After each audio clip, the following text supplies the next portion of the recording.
What's up, guys? So, a lot of people are like, hey, I want a stereo system in my side-by-side, blah, blah, blah.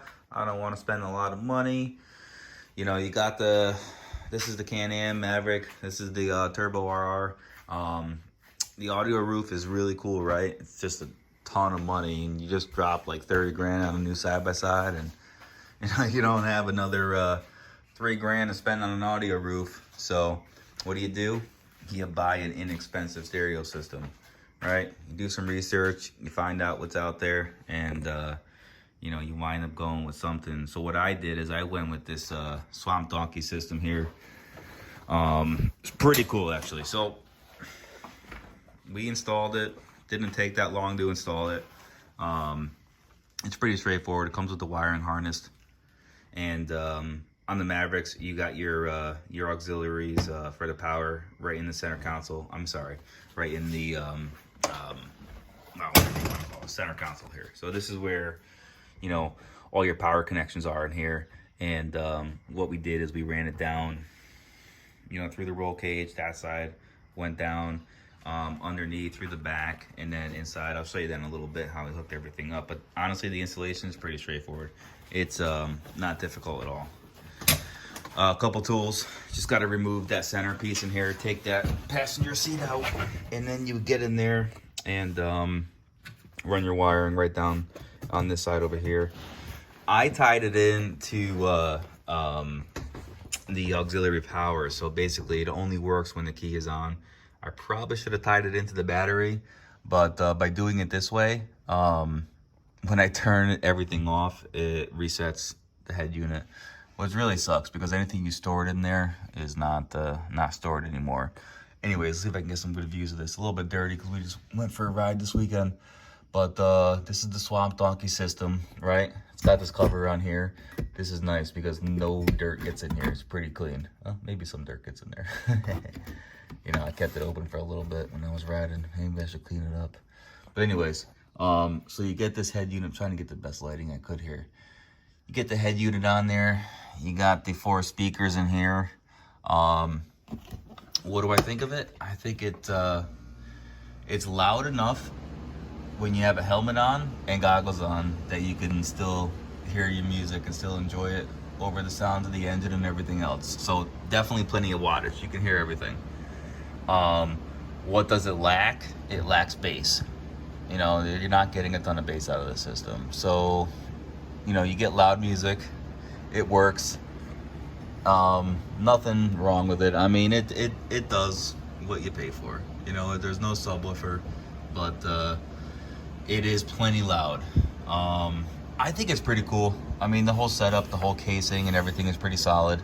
Mounting it onto the roll cage up there, and a couple mounts on the side over here. And the roof doesn't really, I have this 2-piece roof here. Didn't really affect getting it in there. It wasn't that bad. But anyways, so with this system, I'll go ahead and I'll just turn it on real quick.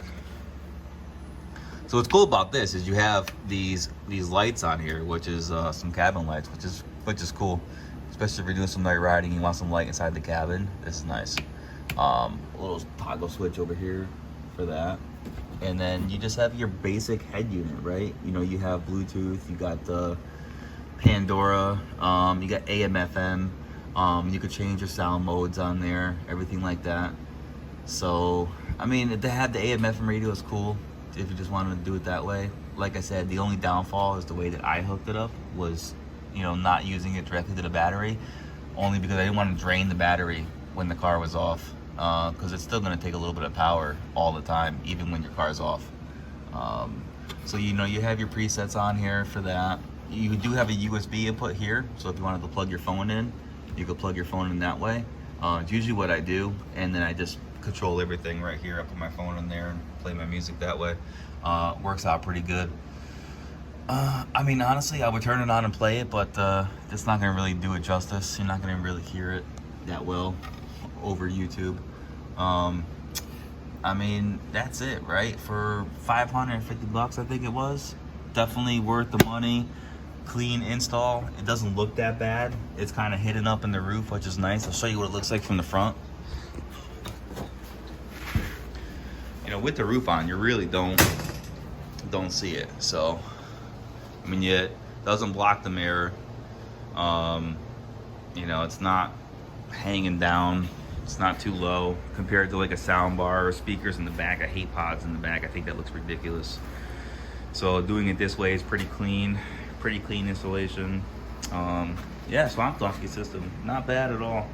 So if you want something easy to install, quick, inexpensive, definitely the way to go for sure. I got it on Amazon. Real quick, I'll show you how I did the wiring here.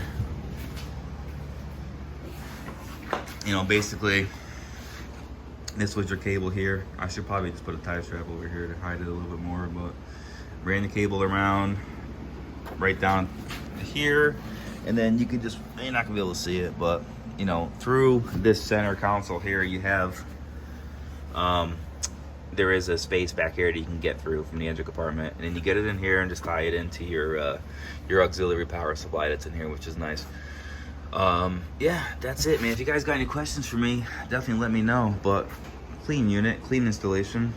Yeah, I would say it sounds pretty good, does the trick. Definitely loud enough to hear it while you have a helmet on, while you're ripping over the engine and everything else.